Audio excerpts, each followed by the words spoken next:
Hi, Mystery Recapped here. Today, I am going to explain a comedy film called $60 Million Man. Spoilers ahead, watch out, and take care.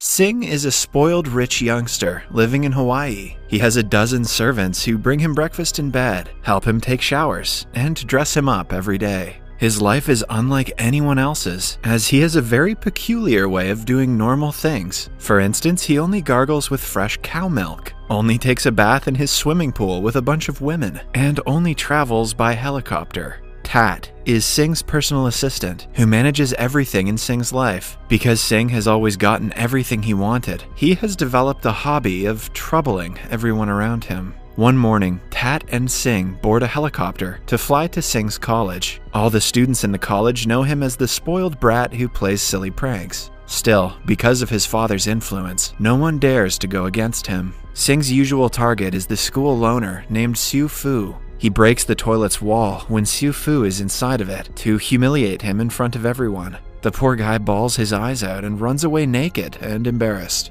As Sing and Tat laugh at yet another successful prank, they are approached by a new girl named Chung Chung. Initially, she startles Sing because of her ugliness. He is furious that she got admitted to their college because he had especially told the principal to only take in beautiful girls with nicer bodies. Chung Chung reveals that she is the daughter of the science teacher, Professor Chang. Unlike the others, she isn't scared of Sing and his influence. She calls him out for the stupid prank, much to Sing's annoyance. Later, during Professor Chang's class, Sing arrives late, as usual. The other students give him space and move further away, except for Chung Chung, who stays put. The professor overlooks Sing's ignorant behavior and continues teaching. He talks about a new technology that will allow people to be turned into cyborgs. When he dissects a dead body to show them the visual representation of the theory, the students can hardly keep themselves from passing out. During the lunch break, Sing and Tat come to the cafeteria and everyone else walks away, afraid of him. Again, Chung Chung is the only one who sits right beside him and continues eating. Sing threatens to get her fired, but Professor Chang, who is nearby, says that it won't be possible. The professor also calls him the most disgusting student he has ever had. If it weren't for his father being the director of the college, Sing would have been beaten to death by the people he troubles on the daily.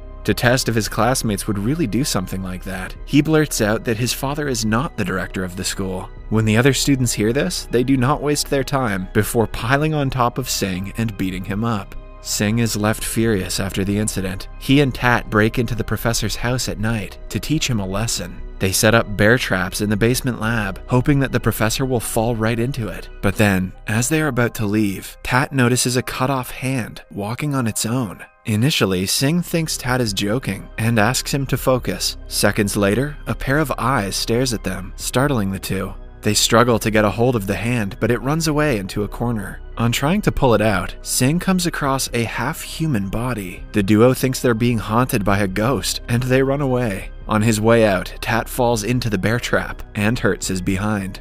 A while later, they call the police, suspecting that the professor is conducting experiments by dissecting people's body parts. The police search everywhere but cannot find the said pair of eyes or the hand. They think the idea is absurd and accuse Sing of wasting their time. In the end, they evacuate Tat and Sing out of the house. After everyone leaves, the hand and eyes reappear behind the professor, revealing that they are in fact one of his cyborg experiments. The following day, Sing is paranoid that the professor will send the body parts to trouble him again. Hence, he dresses up in football gear, ready to defend himself in case anyone tries to harm him. Sing's father arrives from China to give him a surprise, but is beaten up by his son after being mistaken for an intruder. Following that, someone knocks on their front door. On checking, Sing finds a seductive woman named Bonnie, asking him to help her bathe.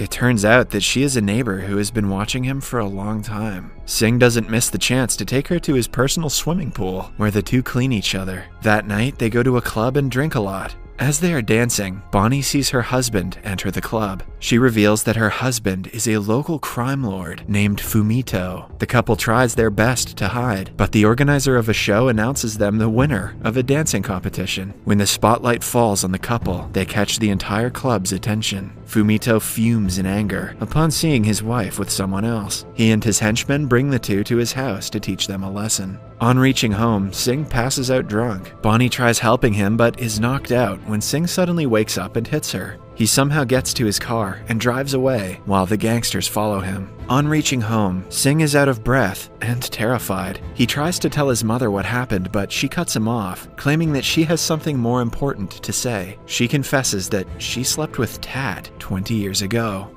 This means that the millionaire businessman Pei is not actually Sing's father, but his assistant is. Pei overhears their conversation and calls his wife a whore. Although it is revealed that an ugly guy like Sing is not his biological son, he is heartbroken by his wife's betrayal. Tat also joins the conversation and asks Sing to stay as his son, now that everyone knows the truth. However, Sing wants $2 million and is willing to continue being Pei's son for money. Tat is distressed because he always loved Sing as family. Sing, on the other hand, kicks him out of the house to receive money from Pei. He did what he had to in the heat of the moment, but the following day, Sing is guilt-ridden. He always had Tat by his side growing up, and after knowing that he is his father, Sing cannot help but to feel sorry. Later that day, he goes to the church for self-reflection and finds Chung Chung. He tells her what he did yesterday and how bad he feels. Chung Chung also begins to realize that he's not as bad as she thought he was. That evening, the gangster Fumito sends his right-hand man Mark to kill Sing. They get into a chase around the house when suddenly the lights go off. When they turn back on, we see that Tat has come to save his son. He puts his life in danger for Sing, but the two are caught in the end. Then, their hands are cuffed together in the bathroom stall, where Mark has planted a bomb. After the gangsters leave, the father and son only have a few seconds before the explosive goes off. Sing takes responsibility for the first time and cuts his arm off so that Tat can escape. In the following explosion, Tat survives, but Sing passes away. What the hell is going on in this movie? The next day, Sing's case is brought to Professor Chang. He reveals that although Sing technically died in the explosion, his lips remained unharmed. Using the technology he has recently been developing, he can reform Sing's body with artificial parts, keeping only his lips intact. Tat speaks to his son's lips and assures him that he will be fine. However, the cost of surgery is $60 million.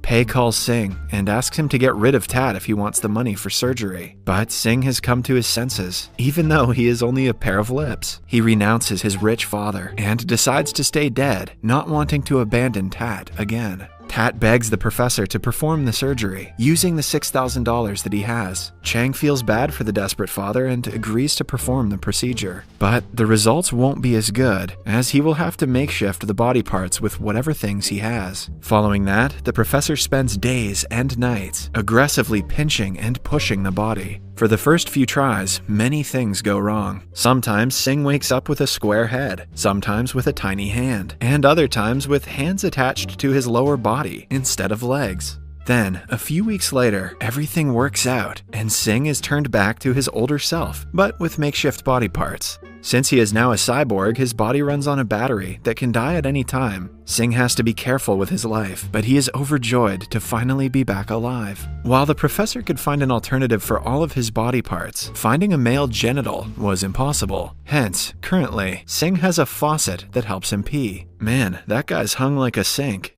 In the following scene, a funeral is held for Sing, so the gangsters won't look for him again. No one comes to the funeral except for Chung Chung, who is genuinely sad about his death. Sing sees her from afar and is happy that at least someone cares about him. Cut to 2 years later, Sing currently lives with his father and has been looking for a job. He eats batteries for every meal and has changed his genitals to a shower head instead of a faucet. One day, his college classmate Xiu Fu offers him a job as a teacher in a school. Sing is overjoyed that he finally gets to earn money for himself, but little does he know, he's about to face the worst students in the country. On his first day at work, he's instantly attacked with buckets full of water and paintballs. His fellow teacher saves him from the attack and brings him to a safer place. He reveals that 50% of the teachers who have come to teach these students have resigned in only one day. The rest have either turned into handicaps, died, or gone crazy. With a renewed motivation to be the most strict teacher possible, Sing enters the classroom. He shows the students a knife to assert his dominance, but the youngsters trap him in a net and throw their bags at him.